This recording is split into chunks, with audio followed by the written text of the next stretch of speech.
बताती है और ब्रजमंडल के नजदीक में सारी गोपिकाएं भगवान को घेर करके खड़ी हो जाती हैं। कन्हैया ये आपका कैसा स्वभाव है? तो पहली बार गोविंद भगवान ने जब मुरली टेरी तो इसी का नाम है वेणु गीत।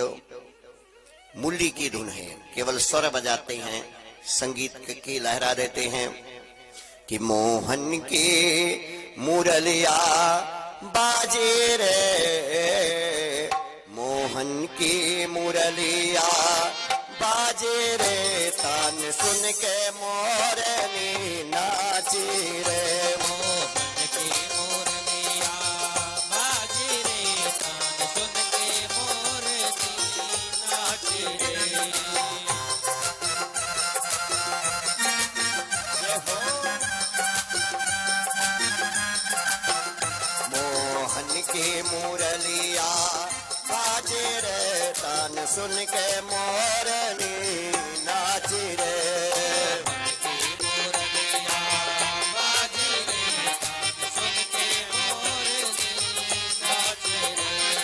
सातों स्वरों ने सरगम छेड़ा, राग ने ली अंगराई हो।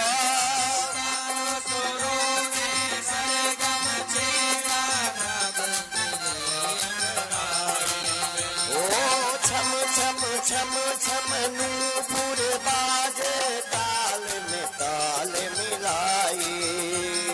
छम छम छम छम नूपुर बाजे, ताल में ताल मिलाई। ओ राधा कृष्ण की झाके रे, तान सुन के मोरनी नाची रे।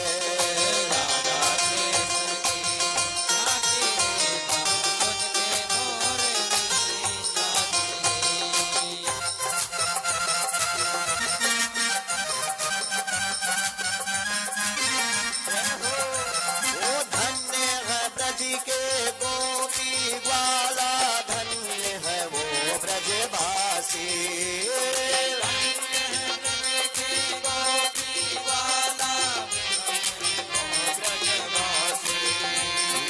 जिनके संग में राशि रचावती, मोहन मदन मुरारी।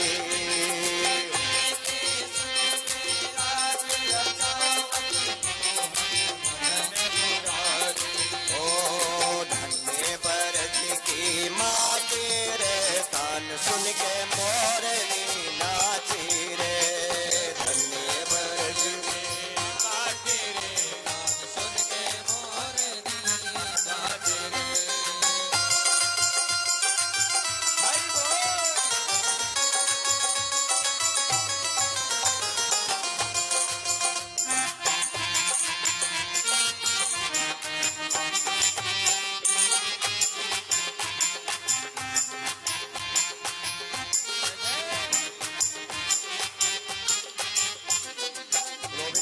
बिहारी लाल की जय हो। तो ऐसी तान मुरली की भगवान सुनाए कि सब मोहित हो गए। तो कहीं भाई भगवान की मुरली का क्या नाम था, कहां से मिली?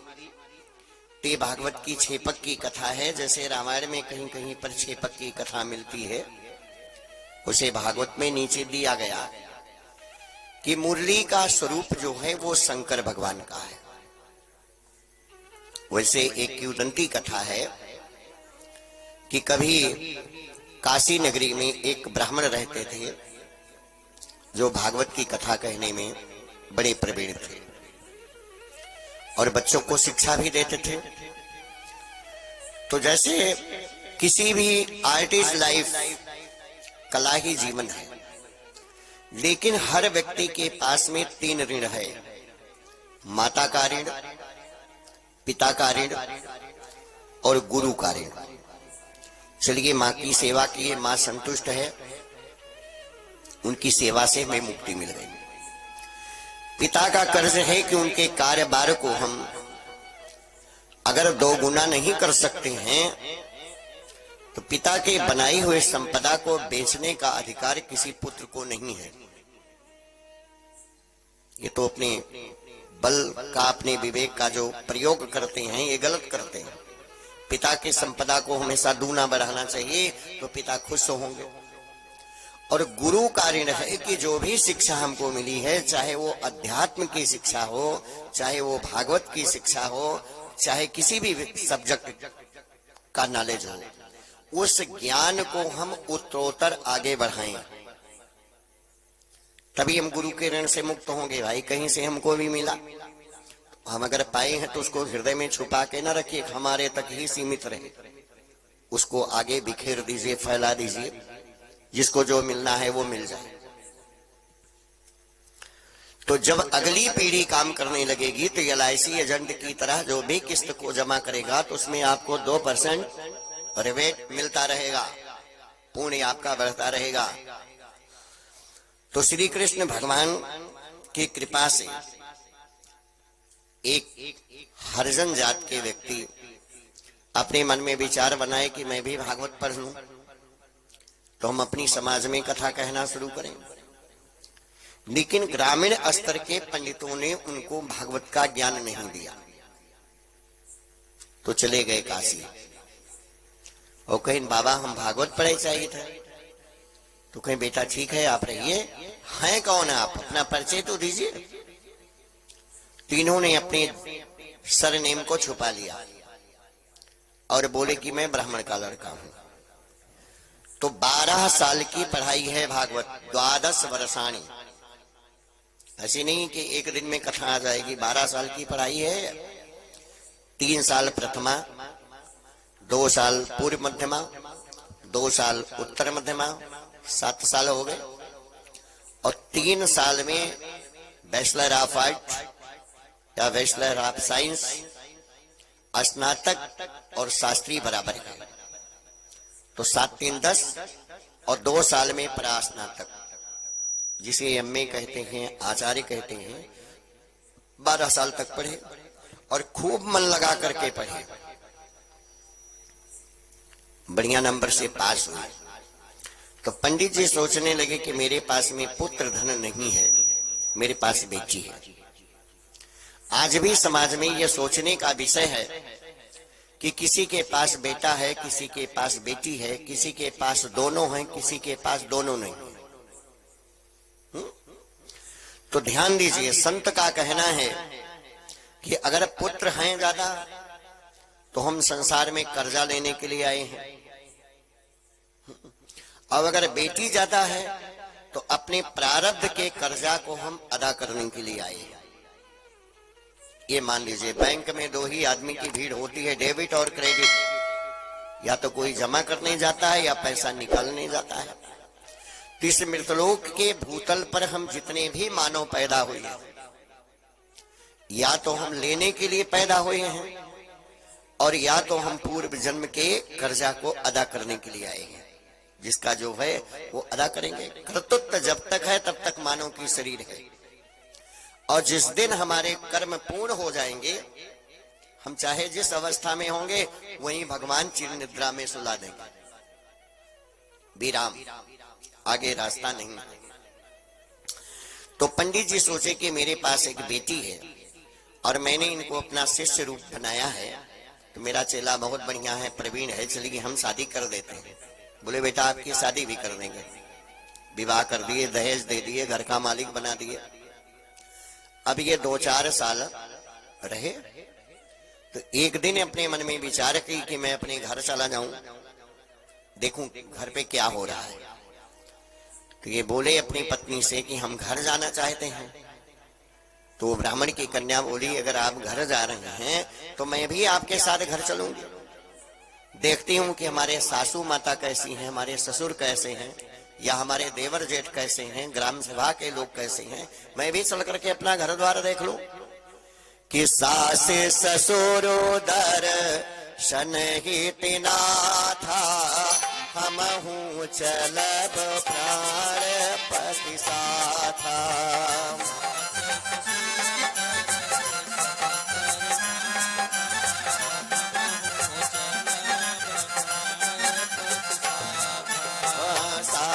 ससुर दर्शन हित नाथा, हम महु वचलब प्रहर पति साथ।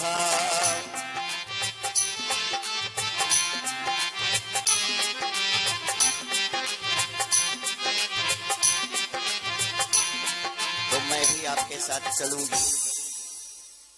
अभी स्त्री ने अपनी सारी तैयारी कर लिया, एक दो बैग कपड़े भर लिए, गहने ले लिए, आभूषण ले लिए। तो स्त्री कोई भी हो, दो चीज से इनका पेट नहीं भरता है, एक गहना और एक कपड़ा। अगर इधर देखिए तो अलमारी में जगह नहीं है, बक्से में जगह नहीं है कपड़ा रखने की। लेकिन अगर सैलरी मिलेगी या पैसा मिलेगा तो जइहे तो कहीं ले आए।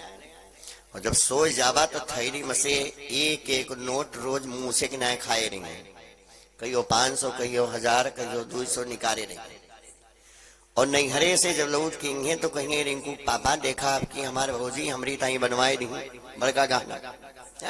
तो भौजी भी आयम काहे नहीं दी, मोहन नारी नारी के रूपा और पन्न गार्य नीत अनूपा। वस्त्र और आभूषण से इनका पेट नहीं भरता है कभी भी।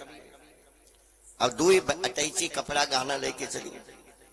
अब जब रास्ते में ये चले तो सोचत है अब भाई घरे चलब तो रिंकुआ चिंटुआ पिंटुआ कुल हमें खदेरेंगे और दो चार ठोर सुअर हमरे द्वारे बानी हुए, तब तो यश न हुए मैं ये छोड़ दिए पत्नी, इस भय में है। तो अपनी पत्नी से बोलिए कि देखिए एक घनघोर जंगल है और यहाँ पे 10 लोग रहते हैं, चोर लोग रहते हैं, तो सारा गहना और पैसा हमें दे दो। वो उतार उतार करके दे दिया भाई, अपने पति को दे दिया ईमानदारी से। तो ये उस ईमानदारी को बेईमानी में बदल दिए, सारा सामान भी ले लिए और उसको ये कुएं में ढकेल दिए। इनकी समझ में एक मेरी पत्नी खत्म हो गई।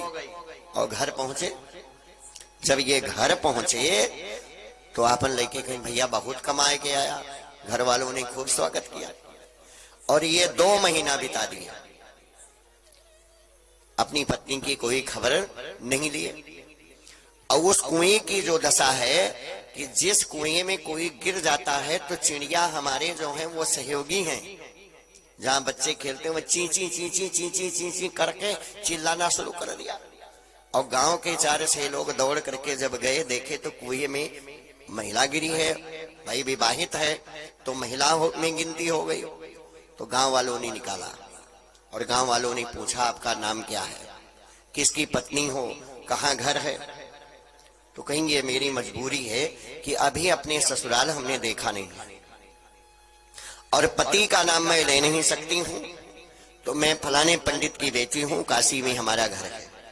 तो सब लोग चंदा लगा करके उस बिटिया को उसके मैके पहुंचा दिए। गांव वालों ने गई तो बाप ने पूछा कि बिटिया ये क्या दशा हो गई, तो छुपा लिया बेचारी, बोली नहीं कि हमारे साथ ऐसी घटना घटी। बोली पापा रास्ते में चोर लोग आए, सामान उमान सब छीन लिए, अब वो कहाँ है इसकी हमें कोई जानकारी नहीं है। पंडित जी कहें अच्छा ठीक है तो कुशल से आप रहो। अब ये 2 महीने बाद सोचे कि चलिए बताई दिए कि टाइफाइड हो गया, बुखार हो गया, अब वो जो है परलोक चली गई आपकी बेटी, तो अब वसीयत लिख दिया मैं जो कुछ करे खोले। जब ये ससुराल पहुंचे तो इनकी पत्नी कुचरा लेकर के दरवाजा बाहर रही थी, तो देखिन दिन के दिए तो झुराई गया। लेकिन पत्नी ने कहा महोदय आइए, हमने आपकी कोई शिकायत नहीं किया है। जब दरवाजे पर बैठी तो उसने 3 प्रकार का कपड़ा बिछाया, चादर बिछा दिया कि किस आसन पर बैठते हैं। तो ब्राह्मण का वर्ण जो है पीत वर्ण है, ब्राह्मण भगवा कलर पहनता है, पीला कपड़ा पहनता है, पीला यज्ञोपवीत पहनता है, और क्षत्रिय का लाल वर्ण है। बाकी तो मिश्रित वर्ण वाले जब चद्दर पर बैठे तो वो अपने भाग्य को कोसने लगी कि हमारे पति जी लगता है किसी नीच जात के हैं, और अब मैं नहीं जाऊंगी, मैं वृंदावन में सती हो जाऊंगी। और चिता बना करके जब वो अग्नि में समायोजित होने के लिए तैयार हुई तो ये वो पीछे पीछे गए, वही आगे मुकुट प्रेम। तो विष्णु भगवान प्रकट हुए और बोले देवी अपने प्राण को क्यों दे रही हो। और अगर जलना ही चाहती हो तो अग्नि में जलो, परलोक की गति प्राप्त करने के लिए इसी जंगल में आप करील बनोगी। वो बांस पतला पतला होता है जिसकी बांसुरी बनती है, मतलब ये अंगूठे से ज्यादा मोटा नहीं होता है, इतने बड़े बड़े बांस होते हैं जिसकी मुरली बनती है। आप करील बनोगी और उस बांसुरी को मैं अपने अधर पर धारण करूंगा। अधर माने ओठ, उस पर मैं बजाऊंगा मुरली। तो ये कहीं हम का करब, तो कहीं तू चला जा कलयुग में तमाकू हो जा कि सब जने घसर घसर कहीं हैं और यह जगह तुम्हें थूक रही हैं नाली के किनारे कि कोनो गिनती न रही। तो वो तामाल पात्रम तंबाकू बन गए। तंबाकू और मुरली दोनों का जन्म आज से नहीं है, त्रेता द्वापर के पहले से चली आ रही है। उस मुरली की धुन को सुन करके गोपिकाएं अपने मन में विचार करती हैं कि एक दिन कन्हैया हमारे गांव को छोड़कर चले जाएंगे तो हमारी क्या दशा होगी। तो कहीं तब क्या किया जाए, तो कहीं नहीं, अगर भगवान का इस गांव में विवाह हो जाता तो ससुराल के नाते कभी न कभी तो गोविंद भगवान आते, तो कहीं विवाह किसका होगा। अब किसी गोपी ने खुल करके नहीं कहा कि मेरा विवाह होगा। ये सभी लोग कफल्लम ऋषि के पास पहुंच गई और कहीं बाबा हमें कोनो मंत्र बताई दिया कि हम जिसके साथ चाहें विवाह कर लें। तो बाबा ने कहा देखिए, नवरात्र की जो 9 देवी हैं उनकी 9 कथा है। तो कात्य मुनि के पुत्र का नाम कात्यायनी मुनि है और कात्यायन ऋषि ने जब दुर्गा जी की तपस्या की तो उनके घर पर कात्यायनी देवी का जन्म हुआ।